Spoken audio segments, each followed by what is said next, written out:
Hello and welcome to episode 115, Work-Life Balance. What do you love? Interestingly enough, that question causes executives, CEOs, scientists, diplomats, it causes them to pause and they have to really think because they're so focused on their career or their projects that they're involved with, they forget about what they truly love. My name is Vierheller and I'll be your host for what we call the Substance of Living podcast. Today we'll look at what we call life's lessons. And I hope this will provide you with some insight, maybe even some inspiration to life's challenges. One of the exercises that I require my executive when I'm coaching the executives is they have to fill out in detail knowledge, what they know. Knowledge, what they've learned. Skills, what they've learned to do.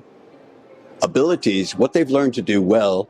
And interests, what they love, what their passions are, what drives them, what motivates them. And I ask them to write each of those four out in detail.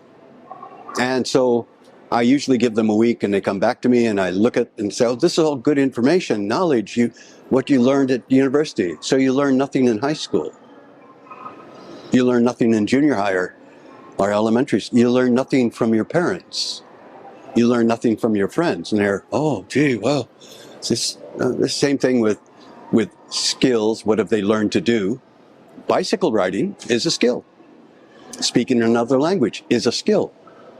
Kicking a soccer ball, bending it like what is it? Anyway, bend it like Beckham. That's a skill. So the idea is, coming to interest, most people have a tough time. So what I suggest you do is go back all the way to your childhood, your earliest childhood memories. What did you love to do? I remember when I was 4 years old, I used to love riding my bicycle. It was adventure. I could go someplace. I was independent. And to this very day, I love riding bicycles. I have a great bicycle. I love dancing ever since I was a little boy. Ever since I was a little boy, I loved music and dancing. I ended up becoming a flamenco dancer. I danced for 7 years, 2 years professional. And to this day, I listen to music that I love to move to. And it helps me do dishes or it helps me cook. I love music in my life and I love dancing. Notice what's happening. I incorporate what I love into my life. So my work is not just work.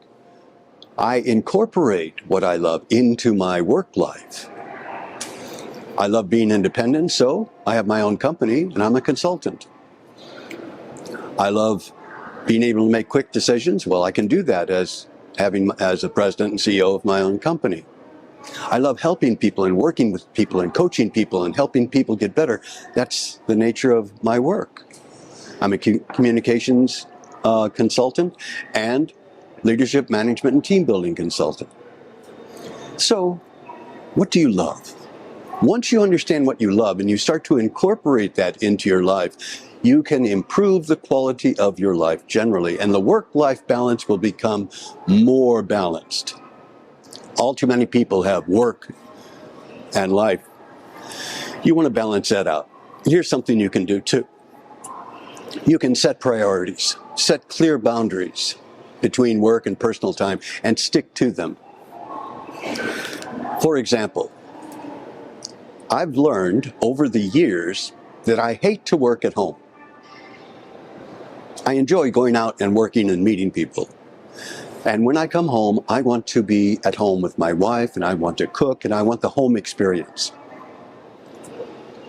And so I find that I procrastinate if I've got jobs at home to do. It's much better for me to go someplace and work. We're lucky we have a townhouse in the second floor, one of the rooms, that's what we call our study. And that's where I'm moving to. And I'm 74 years old and I just remembered this. That's where I need to work. It will make my work-life balance better. Prioritize your tasks.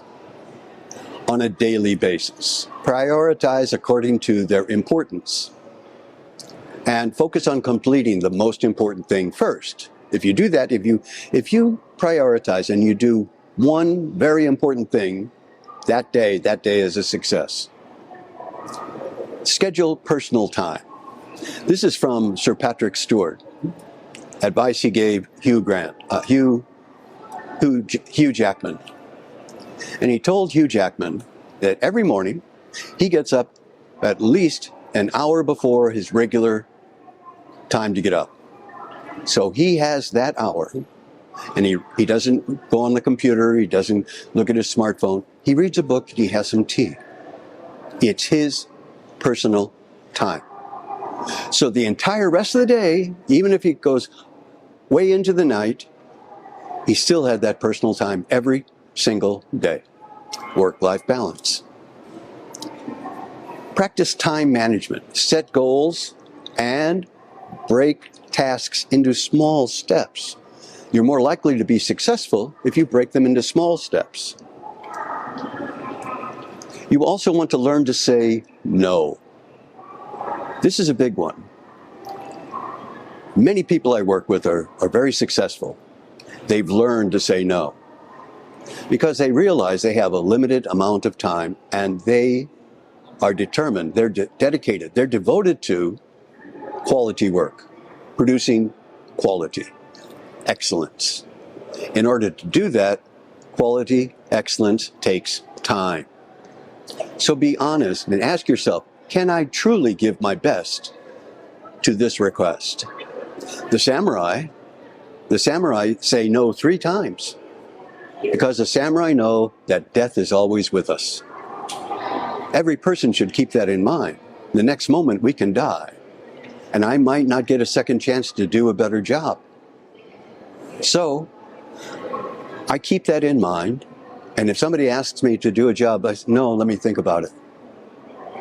They come back a second time, well, no, I'm just not sure I can fit this into my schedule and do honor to your job.